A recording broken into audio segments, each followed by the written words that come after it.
Assalamualaikum warahmatullahi wabarakatuh. Balik lagi di channel YouTube aku, Alia Rizka. Untuk di video kali ini aku bakal bahas tentang PCOS atau PCOS atau Polycystic Ovary Syndrome. Nah, seperti biasa, sebelum aku lanjut ke videonya, jangan lupa like, comment, dan subscribe channel YouTube aku. Apalagi yang baru mampir ke channel YouTube aku, baru ketemu sama channel YouTube aku, jangan lupa subscribe ya. Dan share ke sosial media kayak kalian punya. Supaya apa? Supaya channel aku ini makin berkembang dan bisa bermanfaat buat banyak orang. Oke, aku ingetin lagi buat kalian yang ingin tanya, bisa lewat DM di Instagram. Instagram aku nanti ada di akhir video. Dan bisa juga di kolom komentar. Cuma aku lebih cepet balasnya itu di DM. Tapi tetap ya, antri. Nah, yang pertama bakal aku bahas ini adalah tentang PCOS. Apa sih itu PCOS? Buat teman-teman yang sampai sekarang mungkin belum hamil, belum bisa hamil, mungkin dalam hatinya ini bertanya-tanya ya, apa aku sakit PCOS ya? Atau aku kena penyakit yang lainnya atau gimana gitu. Tapi masih belum yakin, masih ragu apakah iya atau enggak. Karena apa? Karena belum cek dokter. Nah, tapi buat mereka, buat kalian yang udah periksa ke dokter dan ternyata memang ada PCOS, kalian didiagnosis dokter kena PCOS, kalian pasti nggak asing lagi dengan PCOS ini ya. Apa itu PCOS? Bagaimana penanganannya? Apa penyebabnya? Pasti dokter udah kasih tahu ke kalian, penjabarannya itu jelas ya dari dokter. Dan biasanya si dokter ini kan nge-USG nih, USG kita. Kemudian bilang kalau ibu kena PCOS. Sini deh bu, lihat di USG, kan ada di layarnya gitu ya. Lihat bu di USG ini hasilnya. Ada banyak lingkaran-lingkaran kecil, lihat lingkaran-lingkaran kecil. Itu adalah sel telur, banyak bu, tapi kecil-kecil. Jadi PCOS ini adalah kondisi di mana kantung atau ovariumnya yang menghasilkan sel telur ini, tapi sel telurnya itu kecil-kecil ya, walaupun jumlahnya itu banyak. Cuma karena kecil jadi nggak bisa tuh untuk terjadi pembuahan.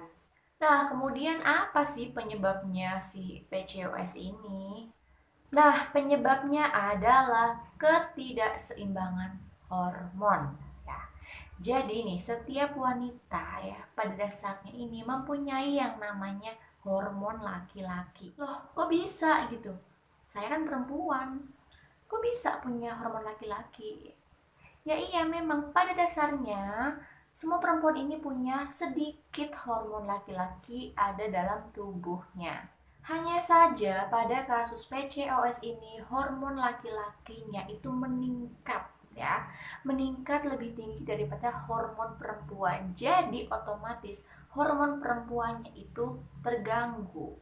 Kemudian muncul pertanyaan lagi nih, lalu apa sih penyebab dari ketidakseimbangan hormon ini? Menurut penelitian yang menyebabkan ketidakseimbangan hormon, yang pertama adalah obesitas atau kelebihan berat badan. Dan yang kedua adalah genetik ya. Jadi memang sudah ada bawaannya ya dari sebelum-sebelumnya. Lalu yang ketiga diperkirakan penyebabnya adalah insulin resisten ya. Ini biasa ditemukan pada pasien yang mengidap diabetes tipe 2. Perlu diketahui dulu nih bahwa PCOS ini adalah penyakit nomor satu penyebab infertilitas atau kemandulan. Nah, mengulas sedikit tentang menstruasi yang tidak teratur ya. Sama dengan PCOS, di PCOS ini kalau misal kalian menstruasinya nggak teratur, misalkan ya, dalam satu tahun ini kalian menstruasi hanya paling 3 sampai 4 kali ya. Yang berarti ovulasinya juga terjadi 3 sampai 4 kali aja nih ya. Dalam artian penghasilan sel telur kalian sangat-sangat terbatas ya. Jadi gimana mau bisa hamil kalau misal menstruasinya nggak teratur yang menyebabkan ovulasinya pun terbatas gitu. kita nggak tahu nih kapan ovulasinya. Kita juga nggak bisa nentuin masa suburnya. Kita nggak bisa nentuin jadwal menstruasi berikutnya. Otomatis akan lebih susah, peluang hamil pun lebih kecil. Nah, sekarang masuk ke tanda-tanda ya orang atau penderita PCOS ini. Yang paling sering banget nih, yang pertama tanda-tandanya adalah yang sering banget kelihatan adalah muncul akne atau jerawat. Dan jerawatnya ini bukan jerawat yang kayak mau menstruasi yang muncul kemudian hilang gitu kan, enggak. Jadi jerawatnya ini yang banyak gitu ya, sampai membekas gitu kan, yang kadang orang itu sampai berjuang untuk melawan si jerawat ini mati-matian gitu. Jadi ini nih ciri-cirinya, salah satunya ya akne ini yang muncul di muka kita ini. Kemudian untuk tanda-tanda yang kedua adalah rambut rontok. Dan rambut rontoknya ini juga bukan yang biasa ya. Jadi kalian pernah lihat rambut rontok yang bagian atas, depan gitu, kayak rontoknya rambut laki-laki. Biasanya kalau laki-laki ini kalau botak itu bagian atas tengah ini sampai depan gitu ya. Nah, rontok itu seperti itu, nggak kayak rontok biasa orang lagi sisiran rontok gitu, nggak. Jadi kayak kayak laki-laki gitu. Nah, tanda yang ketiga adalah kelebihan berat badan atau kegemukan ya. Nanti aku bakal bahas detailnya. Tanda yang keempat adalah menstruasi tidak teratur. Tanda yang kelima adalah depresi ya. Biasanya orang yang kena PCOS ini gampang banget depresi dengan alasan pengaruh hormon yang up and down ini yang bisa menyebabkan orang gampang menjadi depresi. Tanda yang keenam adalah perempuan ini banyak ditumbuhi rambut atau bulu-bulu halus di sekitar tubuhnya. Kayak misal perempuan punya kumis ya, kemudian rambut di tangan itu banyak, di kaki juga banyak, atau bahkan di muka nih, walaupun sebenarnya nggak begitu kelihatan kayak bulu-bulu halus gitu ya. Wah, ini tanda-tanda dari libidonya tinggi nih. Gak juga ya, itu cuma mitos kalau misal perempuan rambutnya banyak terus nafsuan gitu. Gak, itu cuma mitos ya. Tapi cuma memang ya tanda-tanda dari PCOS, orang yang kena PCOS memang ya itu tadi banyak ditumbuhin rambut di tubuh gitu. Well, aku tadi udah bahas tentang apa itu PCOS ya, apa tanda-tandanya, apa penyebabnya, dan sekarang pasti kalian lagi nungguin nih, apa penanganannya, gimana penanganannya ya kan? Dan perlu diingat bahwa pengobatan dari penderita PCOS ini nggak singkat, butuh waktu ya, butuh waktu yang mungkin agak lama ya. Dan jaminan 100% sembuhnya juga ini tergantung sama diri si penderita PCOS tersebut. Oke, penanganan pertama ya, ini aku bahas penanganan yang tanpa obat. Oke, penanganan yang tanpa obat ini ada dua. Yang pertama adalah diet karbohidrat atau diet karbo atau diet rendah gula. Karena diketahui penelitiannya bahwa orang yang kena PCOS ini ya, kayak yang tadi aku bilang, insulin resisten ya, dimana kadar gulanya itu tinggi. Jadi kayak orang yang kena diabetes tipe 2. Jadi di dalam tubuh penderita PCOS ini, ketika dia makan gula, gulanya masuk, kemudian gulanya ini nggak bisa diubah ya. Padahal untuk orang normal ini, ketika dia makan gula masuk, gulanya itu harusnya dipecah menjadi energi. Tapi untuk penderita PCOS ini, gulanya tuh nggak bisa dipecah karena insulinnya ini kerjanya nggak bener gitu ya. Jadi gulanya nggak bisa dipecah, gulanya bingung nih, dia hilang arah, entah kemana, mau kemana gitu. Dan akhirnya lama-lama numpuk, lama-lama banyak ya, ini akhirnya mengakibatkan fat, gemuk, gendut ya. Selain itu, gula yang menumpuk ini nih, dia memacu hormon testosteron yang ada di ovarium kalian.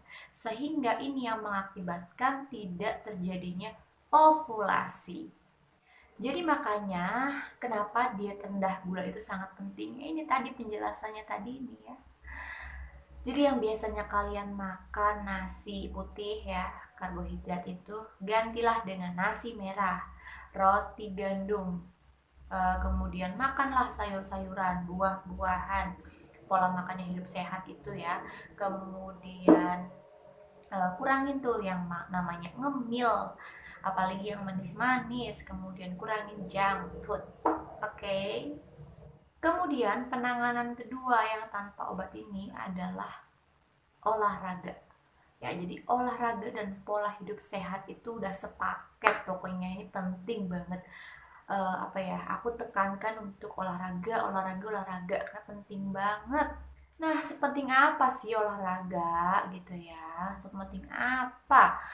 Ya kayak tadi aku bilang, kalau misal gula dalam tubuhnya orang PCOS ini kayak dia tuh hilang arah, entah kemana, mau kemana, dia bingung mau kemana arahnya. Akhirnya apa? Ujung-ujungnya apa? Numpuk di dalam tubuh. Yang bikin apa? Badan gemuk, jadi berlemak ya.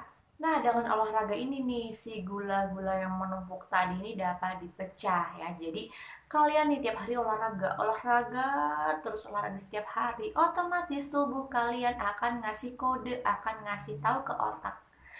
Hey otak, gue butuh energi nih, ayo dong pecah gulanya lagi gitu. Nah, dengan cara kayak gitu, gula atau kadar gula dalam tubuh kalian lama-lama akan menurun. Nah, ketika kita udah neken kadar gulanya supaya turun, otomatis ya kita juga neken tuh si hormon testosteron itu. Kemudian apa? Jadinya apa? Kita bisa ovulasi. Nah, untuk penanganan yang ketiga ya ini penanganannya ini by dokter. Jadi selanjutnya uh, kita cek dulu ke dokter ya. Di dokter biasanya kalau kita udah didiagnosis PCOS, langkah selanjutnya adalah kita disuruh untuk terapi hormon. Terus terapi hormonnya itu apa? Jadi terapi hormonnya itu adalah pil KB. Tapi di sini pil KB-nya adalah pil KB kombinasi. Yang di dalamnya ini ada unsur estrogen dan progesteron. Selain itu untuk apa sih? Ya, selain untuk menormalkan hormon kembali, ini adalah untuk menghilangkan ya, paling nggak meminimalkan si jerawat-jerawat dan rambut-rambut yang tadi itu pada muncul gitu. Nah, kemudian dokter juga biasanya akan kasih obat spironolakton untuk masalah jerawat dan rambut-rambut tadi. Ini biasanya juga dikasih sih kalau misalnya di dokter kulit gitu ya. Dan obat ketiga selanjutnya adalah biasanya dokter kasih obat metformin ya. Ini biasanya sih dikasih buat pasien-pasien penderita diabetes ya. Nah, jadi itu aja penjelasan dari aku tentang PCOS, bagaimana pengenangannya, apa tandanya, kemudian apa penyebabnya. Semoga bermanfaat buat kalian ya. Terima kasih sudah menonton video ini. Wassalamualaikum warahmatullahi wabarakatuh.